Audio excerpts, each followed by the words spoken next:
there guys, it's me Malorian, and it's time for a War Machine battle report. That's right, I have set up a table in my basement, and I'm hoping to get in games here so we can keep battle reports going out there for people to be watching. They are going to be me versus me, but hopefully what I can do through this series is be giving you interesting games. I'm not going to be like, stupid on one side and smart on the other side, setting up things. All these ones will be ones where I either want to show an interaction or it's a matchup that I really don't know who's going to win. And I mean, the nice thing I think we're going to enjoy about doing this together is that I can very clearly give my thoughts of the game from both sides. Whereas sometimes I have to do a battle report and be like, well, I did this because of reasons, and then they did this because of I don't know why they did that. Now I'll definitely know what is going on. So in this first one here, it is going to be a interesting matchup of Sloan versus Magnus1. Now, I'll tell you later why I want to do this matchup, but let's first talk about what's in the list. So when you're first looking over it at the Sloan list, this is my current Sloan list that I run. Her with 8 hunters, so lots of shots. Also got a Minuteman in there for some work as well. I also have in here the whole Caine 1 ace package, and then I also have Strangewayes and then the 2 gun mage adepts. If you're wondering why I'm doing it in Sons of the Tempest, it's because of all of the shadow fire. So, a big part that I have to deal with sometimes is trying to unlock things so I can actually get off assassinations. So this is right now currently my Sloan list that I would take to a tournament. On the other side, my Magnus1 list, this is a list that I haven't played, well, ever, to be honest.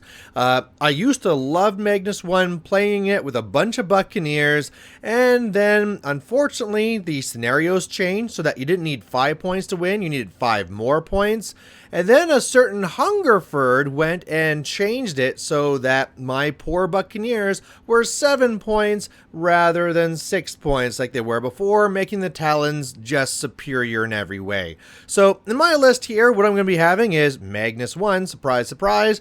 I'm going to be running 10 Talons, 1 Buccaneer for a reason I'm about to say. I got a Nomad in there for some heavy hitting. I got some Eliminators for contesting and scoring on my own side. I got Dez for reasons, again, I'm about to explain. I have Widget, I have Orin, I have Iris1, and I also have Anastasia. Now, the reasons that I'm about to explain is because Magnus loves laying on his ass. And the reason for that is because even though in Kingmaker you can have feigned death on all your warrior models, Magnus1 always has feigned death, and if you know what that rule is, it's when your model is knocked down, it can't be targeted by ranged or magic attacks. Pretty good when you're up against Sloan. So it was funny, I posted this up asking like, who do you think's going to win and how? And as you would expect, the majority of people said Sloan assassination because the internet says Sloan good, Magnus bad, and they don't even really know what Magnus does. And so the odds of him being assassinated in this game are practically 0. So yeah, we're going to see what's going to happen here. Alright, so looking at the board and what's actually on here, one of the things I want to explain first is that those hills are actually clouds. So I just grabbed random pieces, 2 per quadrant, and put them down. So the fact that there's 2 clouds that Sloan gets to ignore is pretty good for her. Meanwhile, on here as well, know that the 2 solos that are up there, Anastasia and Iris, I took this picture a little bit early. Anastasia is going to be ambushing, and Iris will be on the left side 6 inches up. Again, I took this a little bit early. Now, when it came to rolling who goes first, Magnus has a big advantage. Anastasia gives you +1 to go first. Irregulars gives you a reroll to the roll. So what do you know? Magnus won, and Magnus wants to go first. The reason for that is Magnus in this list wants to get into your face, wants to run up there, and wants to bog you down while they score a bunch. Now, I talked about my Buccaneers versus Talons. I don't own 10 Talons, I own 1. So all the green Buccaneers, those are Talons. The pink Buccaneer, that's a regular Buccaneer.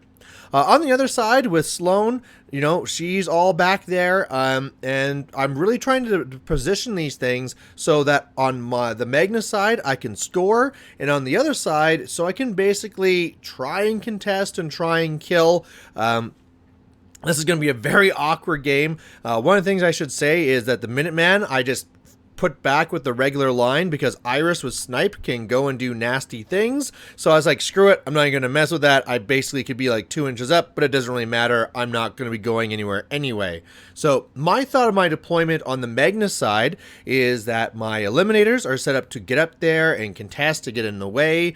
Everything else is trying to hold down the main fort. Of course, lots of solos to get the left flag. And on the other side, the Minuteman's over there to try and kill off and contest whatever is on the Magnus side flag, and then otherwise the gun mages and Caine are more so on the other side to try and get their own flags and try and kill off those eliminators, because gun mage captain adepts, they can ignore stealth, so that can do pretty good work when you're trying to shoot down Kayazi eliminators.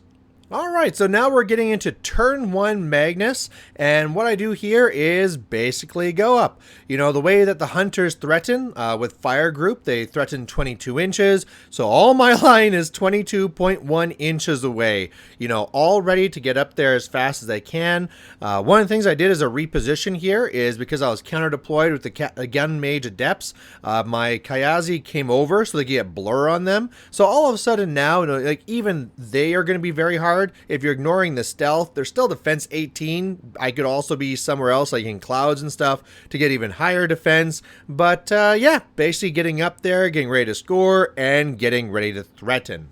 Now, otherwise, I should say that the other spells that I have going on me, I have Snipe onto Dez. That one, something I should say is that Magnus gets to upkeep for free because of Resourceful on Battlegroup. I'm going to have to pay for Snipe on Dez, but her gun being able to shoot and knock things down is pretty good. And so whether I'm shooting Magnus to make sure I get knocked down if the Buccaneer fails, or if I go and want to shoot the enemy, Snipe is a great thing. I'm also dug in last turn and now going to this turn, so I'll be having some counters on me. The other one I put up is Death Ward, which is on the Nomad, so +2 armor, I get to choose where the damage goes, is going to make that thing very hard to take out. Now, Sloan. Let's talk about Sloan and what she can do on this turn.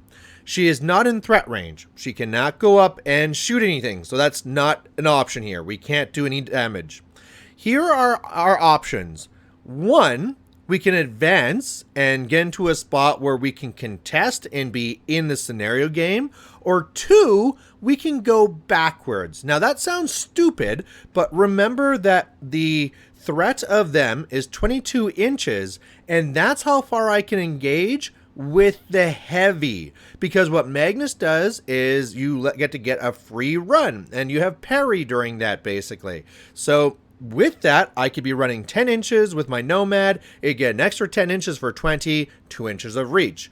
My Buccaneers and Talons, on the other hand, can run 12 again because of the feat, and then be engaging you from 26 inches away, meaning that if the hunters don't want to be engaged on this next turn, they have to go backwards into their deployment zone 4 inches. It is insane. Now, to give the kind of thoughts on those, of course, if you go back 4 inches and don't get engaged, you are dead because you are going to lose on scenario. So what the Sloan player is going to need to have to do is to move up some pieces just enough to contest, and then keep as much forces back so they can actually have a meaningful, feat turn the next turn. So I'm going to switch around here, so don't get dizzy, but I went to the other side of the board, and what I really had to do is kind of sacrifice 5 of my jacks. Now, the reason for that is, remember again that they have parry on Magnus1's feet. So if I don't block off all that ability to go through, they can actually run around or run through you and engage your back line. So I had to use this with the building to make sure they can't get to me. I have my Minutemen set up so I can contest the flag next turn, hopefully if possible. And otherwise, I have Ace contesting the flag on the left side, and everything else kind of like a little bunker there in the back of hunters. And what I'm really hoping to do on this next turn is waterfall. So things will come into me, engage my line. I am going to be using Caine to hopefully thunderbolt them either off me or knock them down. And then as I start shooting into them, the math is it takes about 4 shots to hit to actually kill one of those jacks on average. And if I can either knock some down or kill some, I can start freeing up the ones in combat, and then they can start shooting too. So that's what I really need to have happen here. And of course, I also remember that there's an Anastasia out there ambushing, so I have to be ready for that too. Alright, so jumping over here to Magnus, it's now going to be a Magnus feat turn, and honestly, it's very easy because it's go, go, go. So, Magnus goes up, feats and charges up because it's going to get to me past this trench. It's actually kind of funny that with Magnus, you don't want to be in cover because you want it easier for your own guys to shoot yourselves. So first I go with the Buccaneer. It aims and boosts a hit and knocks down Magnus. Everything's safe, so that means Dez can actually go up there and shoot at the Minuteman. I boost a hit, boost damage, slam it back a bit, do some damage to it. So that's really great work. And otherwise, everything else is running up and engaging. And what I want to do is try and double up so that if it's not just like killing one or knocking down one Buccaneer to free up a hunter in the front, you have to kill 2 or 3. So I'm engaging them all over the place.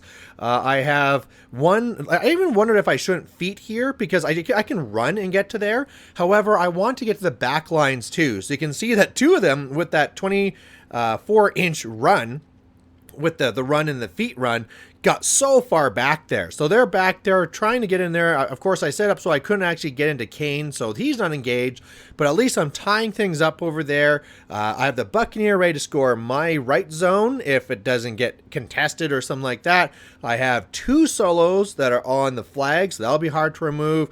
I'm making sure to really lock down all the elements, so that's really difficult for them to really clear things up.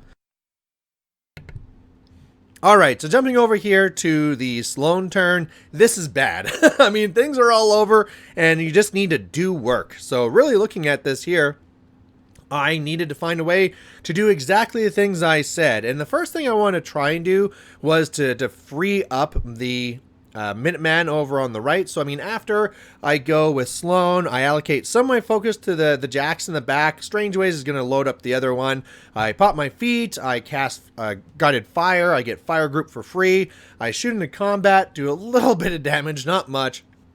Again, this is really showing the advantages of Tauros over Buccaneers because Talons that have the extra shield do so much better against a Sloan type of feat here. Yeah, it's really, really bad. But anyway, I want to try and free up the Minuteman on the right side. Unfortunately, as I start shooting into there, I find it's just not going my way. After I put my 4 shots into the one on the far right, it still has its arm, so I really don't want to take 2 free strikes trying to leave there. There's a good chance I could get just destroyed. So I give up on that plan. I tried knocking things down and waterfalling, like I said, in the middle, and it just falls apart. You know, Caine knocks down one, pushes back 1 inch. That's not enough. I start shooting into there. I have a couple of misses because, again, like in this spot here, I am rat 7 aiming to rat 9, but when I'm trying to shoot into combat, you know, that's going to be def 16. So I need to have boosted 7s, and sometimes you miss those. So I think I actually missed 2 shots, which is awful, but basically I just could not waterfall at all. The guys in combat had to start using their axes, and this is awful. On the left, I do some damage, and so that one Talon that's closest to me is fairly hurt. But Magnus scores 2 points on here, and it is bad, bad, bad, bad, bad.